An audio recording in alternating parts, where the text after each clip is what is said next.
He's coming this way! The strongest pirate of the world! This is not clickbait. The next Master Duel pack contains the strongest card in Yu-Gi-Oh!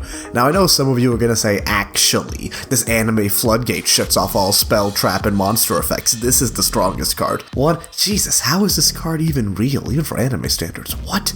And 2, out of all the legal cards in the Yu-Gi-Oh! Trading card game, there is no card stronger than SP Little Knight. Now, anyone who's been playing the TCG from Age of Overlord onwards knows what this card does, so I'll make it quick. This generic Link 2 is stronger than most archetypes' final bosses. If it's made with an extra deck monster, it can banish any card on the field or the graveyard.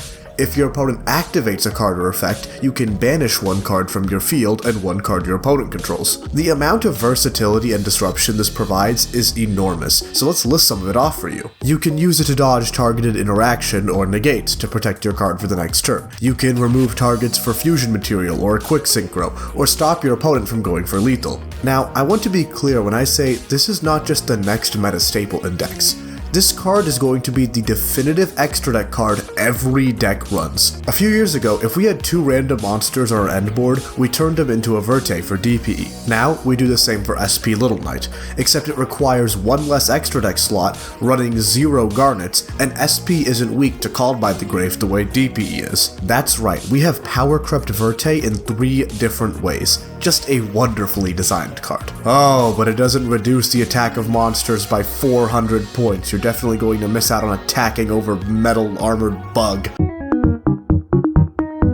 Speaking of power creep, not only does this power creep the Verte DPE line, it also power creeps another staple in combo decks, Nightmare Unicorn. Unicorn was typically ran in combo decks for 2 reasons. 1, to be a good Link 3 to make access code with, if you somehow needed more removal. And 2, as the target for IP Masquerena, to disrupt your opponent's plays. Now you just use Masquerena to make SP, as now you can target cards on the field or graveyard. I hope you're getting the picture for just how obscenely broken this card is, because this much power is not just going to be locked down to combo decks. Mid-range decks are going to run this as their plan B, hell, stun players are going to be running 3 copies. If your monsters get negated and you can't set up a floodgate, SP might buy you 1 extra turn. Not to mention, removing a monster that could lead to outing your own floodgates is really good. Now, all this is possible in the TCG, so why did I risk getting Kasi banned by Konami for reporting this leak? Speaking of which, reporting on leaks like this is kind of risky for your channel, but I always gotta deliver to my viewers. All I ask is please like this video and subscribe to the channel. The road to 5K is coming soon. Because Master Duel has 1 card legal the other formats don't, and that's Sprite Elf. How is Sprite Elf still legal in Master Duel? I have no idea.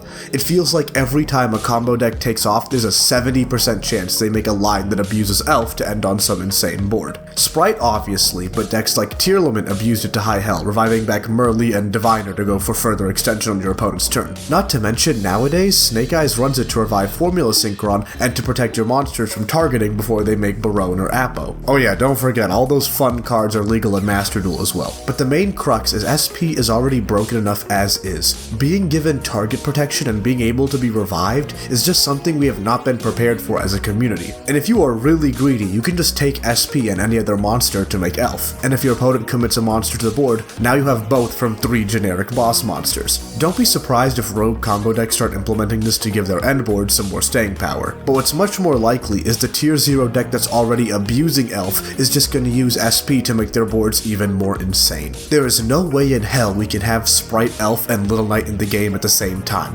If this doesn't get Elf banned, really nothing will. To round us off, let's go over some important plays you can make with SP in our meta. If your opponent activates evenly matched, you can banish away itself and one other monster you control, saving 3 cards by the time you get to the end phase. You also don't have to banish itself if you don't want to, so keep that in mind if you want to save 2 other monsters. Her arrows are side ones, which aren't really good for link climbing. However, when you bring her back to the board, you can place her in any of the middle 3 zones to open up more arrows for the next turn. Keep that in mind when playing a link deck. SP has 1 weak matchup: Fluanderees. Banishing the smaller birds isn't very good, because if they summon any more Flu monsters to the board, they'll be able to add them back to the hand and potentially chain block you. Keep this in mind, as Flu always has a decent rogue spot in Master Duel. If you're playing a deck that wants monsters banished, you can use this effect to gain further advantage. Think cards like Thunder Dragon or Necroface. One way to stop SP's effect is to destroy it in response to its banishing effect. If your opponent activates SP, and you change some other removal to it as a response, not only does it get rid of SP, but it also stops the banishing effect from occurring,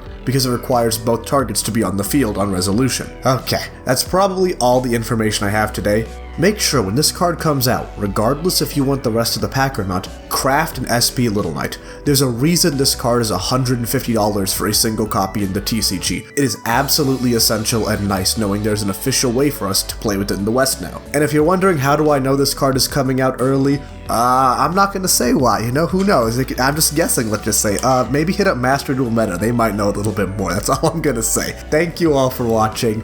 Please like and subscribe. This is BreadBoyWeeb, signing out.